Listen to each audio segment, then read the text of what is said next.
Johnson. I yield back, Chairman. Gentleman yields back. The chair now recognizes the gentleman from California, Mr. Schiff. I thank the chairman and move to strike the last word. Gentleman is recognized.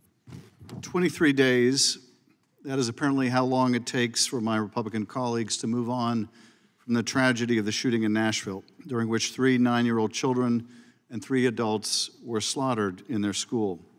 We were supposed to hold this markup the very next day, but Republicans pulled it down at the last moment, likely knowing how callous it would seem if they decided to proceed with the markup as planned, or maybe thinking that we would forget what took place in Nashville, the country would forget, but we haven't forgotten. The parents and loved ones of those victims haven't forgotten. Evelyn Deekhouse and William Kinney and Haley Scruggs were children. We haven't forgotten them. Now, I've heard several arguments by my colleagues about essentially why we should make it easier to kill children, why we should refuse to take any step to make it more difficult to kill children in a mass shooting like we've seen time after time after time. And let me just see if I can articulate some of those arguments. One is, you don't understand guns. You don't understand guns. Well, I'll tell you this. We understand biology. We understand what a high-capacity round does to a child's body. We understand what multiple rounds of an assault weapon projectile can do to tear flesh from the bone.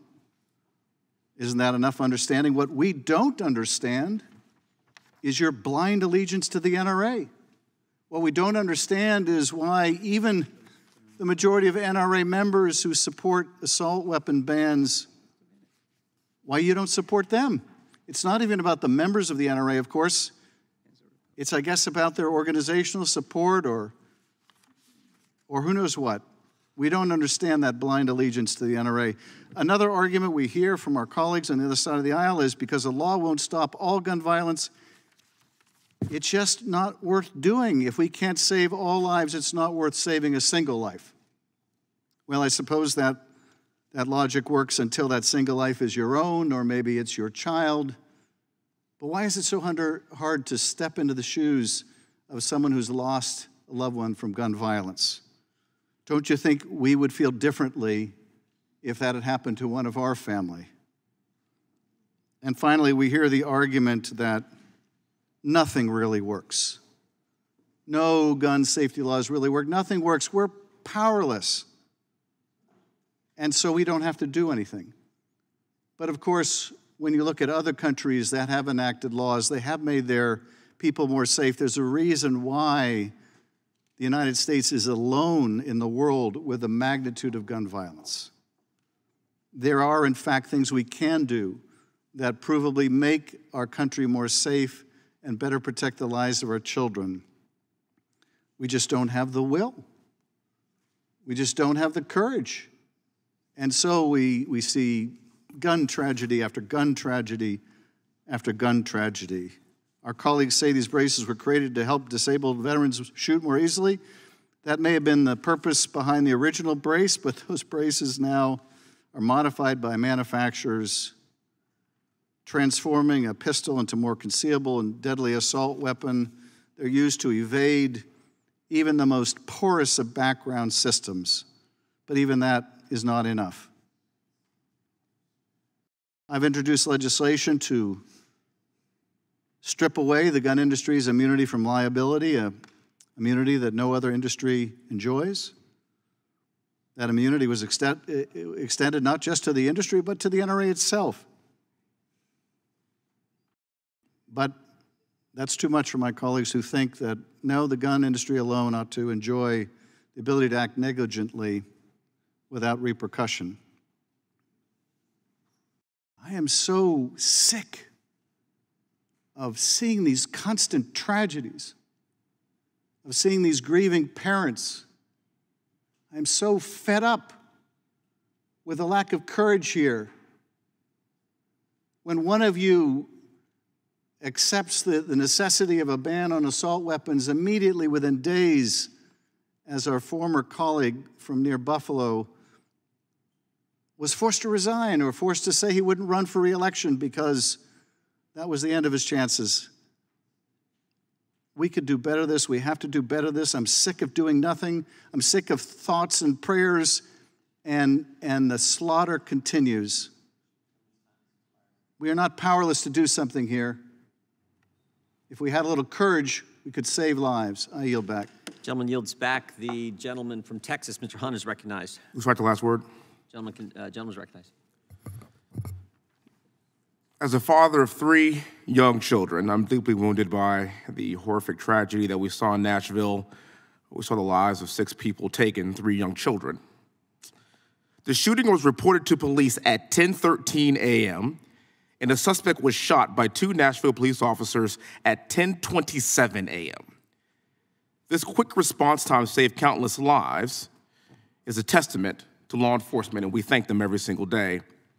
As a congressman, I want to do everything in my power to protect children all around this country from experiencing something like that again. Unlike my colleagues on the left, I'm different, and I think an actual solution to protect our children is not what's being proposed by the left, nor is it political. It is a clear attempt to erode the Second Amendment rights for law-abiding citizens and AR-15 owners like myself. Every time I walk around this Capitol, I feel extremely safe. I've deployed multiple times. I've been on multiple bases. I think to myself, oh my goodness, hot damn. I don't have to really worry about anything because I'm surrounded by people with guns that want to keep me safe. We have barricades, multiple checkpoints, metal detectors. We are staffed by 2 or 4 police officers at all times. All day there was a gentleman standing at this door in case somebody entered this room with a gun. The U.S. Capitol Police is comprised of more than 2,000 officers and over 350 civilian employees who provide operational and administrative support that has an annual budget of approximately $460 million.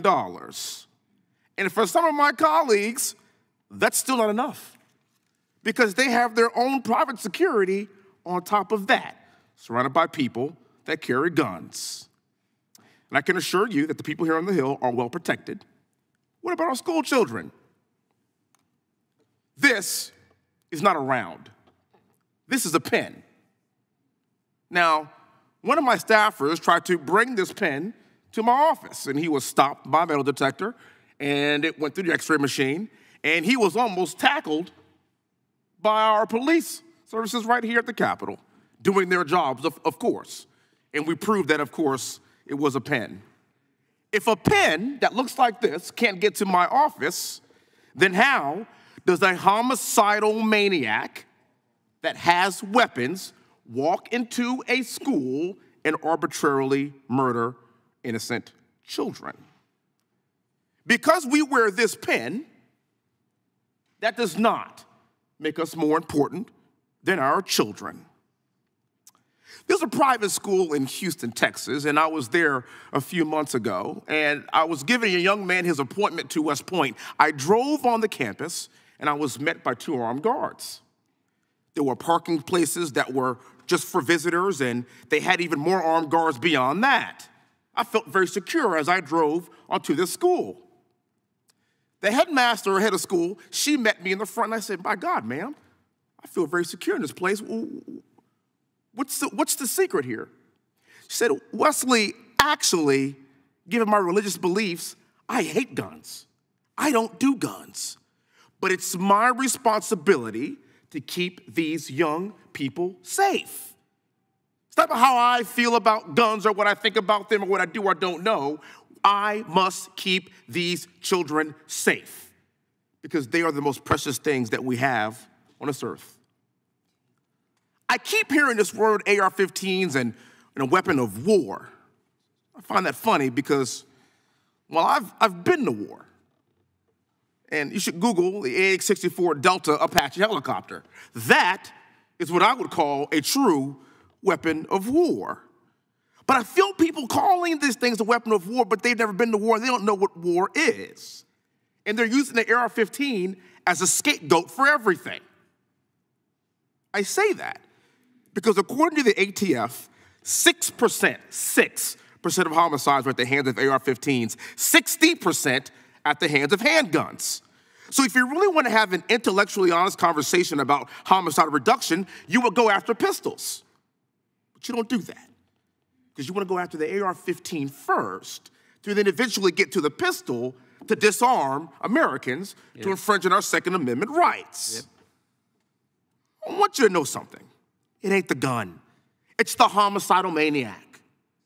The deadliest days in this country, 9/11, not a single shot was fired. Timothy McVeigh, fertilizer, Oklahoma City. The Boston Marathon, pressure cookers, not a single shot was fired. I know what war looks like, but what I do want to say is we have got to agree we can all protect our children, and we should not be protected more than them. And I yield back. Gentleman's time has expired. Gentleman yields back. The